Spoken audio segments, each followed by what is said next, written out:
Hey, it's Mitchell. In today's video, we're going to be talking about how often you should be following up. This will typically be with the lead, and it's usually in a business-to-business environment, but I do want to make sure that you understand that you can also use this in a business-to-consumer environment as well, like for e-com stores if somebody signs up for your newsletter. So make sure you stick around to find out how often should you actually be following up. So we're gonna start with the B2B environment first, or business to business. Now, I'm gonna come from a background of running an advertising agency, so I've been emailing people for years now. And so this is gonna be from personal experience, and then I'm gonna sprinkle in some of the things that I've been taught as well. So if you run an advertising agency or anything online where you deal with business to business, this should still be relatable to you because the principles here are gonna be the same. So the most I've ever emailed someone, I don't have an exact number for you, but it's between 36 to like 40-ish times.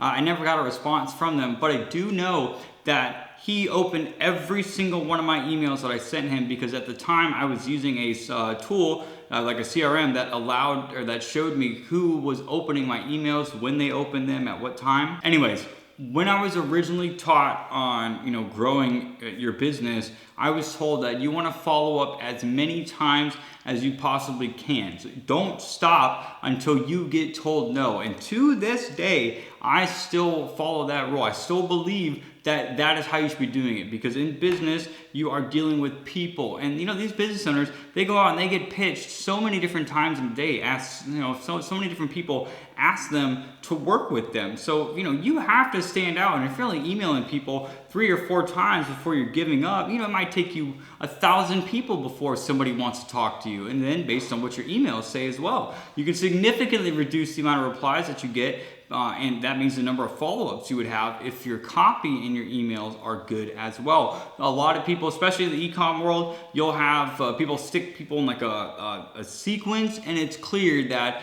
they're just sending these emails from a software. So you'll get people that'll say, take me off your list, quite often because your copy sucks. Now, when it comes to following up, you don't want to send them annoying, spammy emails like, hey, did you see this? Did you get a chance to watch this? What do you think? When can we talk? That's never going to get you, an answer. That's never going to get you a reply. Therefore, you're going to be sending thousands of follow-up emails if that's the case. The more customized or like personal you can make it, and with email, if it's one-to-one, you can make that very personal and very customized to them, the better chances you have at getting a response, and then you don't have to play the follow-up game for so long, because you can go in and you can point out little individual things that you can help them, in business, probably make more money, and that's what people care about. So then when it comes to sending emails, how often should you be following up in a business-to-business environment?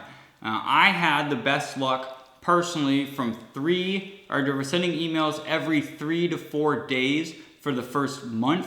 And if you have if you have enough content to send people every 3 or 4 days for however long, I would continue doing that. But I saw the best results from 3 to 4 emails, or send an email every 3 to 4 days, and then after a month you could dial that back to once a week. That way you can focus on other opportunities or getting more people in your pipeline. But with that being said, how often should you follow up? It's going to come down to your drive. Somebody can tell you should be emailing somebody every single day. You'll get another person that says once a week. You'll get people like me who has done every 3 or 4 days. The answer is going to be just how often you feel comfortable emailing these people. If you're not sending them irrelevant stuff, if you're not sending them annoying emails like I just said, like, hey, did you see this?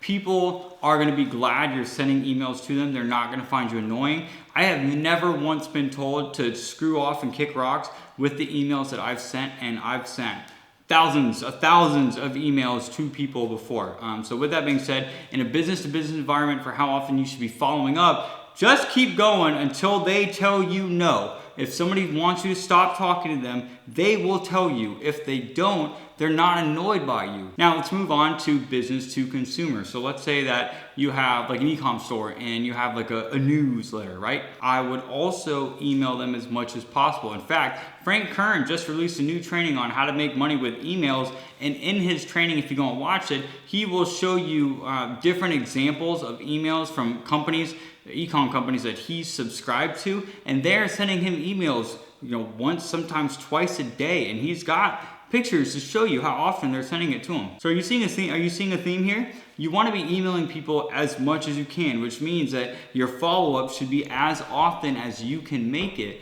If you don't feel comfortable emailing once a day, then do it every 2 days or every 3 days. Just whatever makes you feel comfortable. Just understand that, if people want you to stop, they'll tell you. Going back to the newsletter for like an e-com store, I do want to say that if you are going to have people sign up for a newsletter and you're going to be emailing them often, you want to make sure that the emails you send them have a specific goal, and that's to be to sell a product or a category of products. Nobody cares about the news that you want to share about your business. Nobody cares, and that's not going to make you money. So if you're going to send these emails to these people, you want to make sure that, if they checked your website out and they signed up for your newsletter to get a discount for something, that when you email them in the future, you're continuously trying to sell them more products. Don't tell them that it was your grandma's 80th birthday. They don't care about that. So if you're going to write emails to try and sell stuff to people in a B2C world, that's typically going to mean you're going to write an email and you want them to go and click on something. That would be a click sequence that you would be sending to these people. And that's it. That's to finish the video here.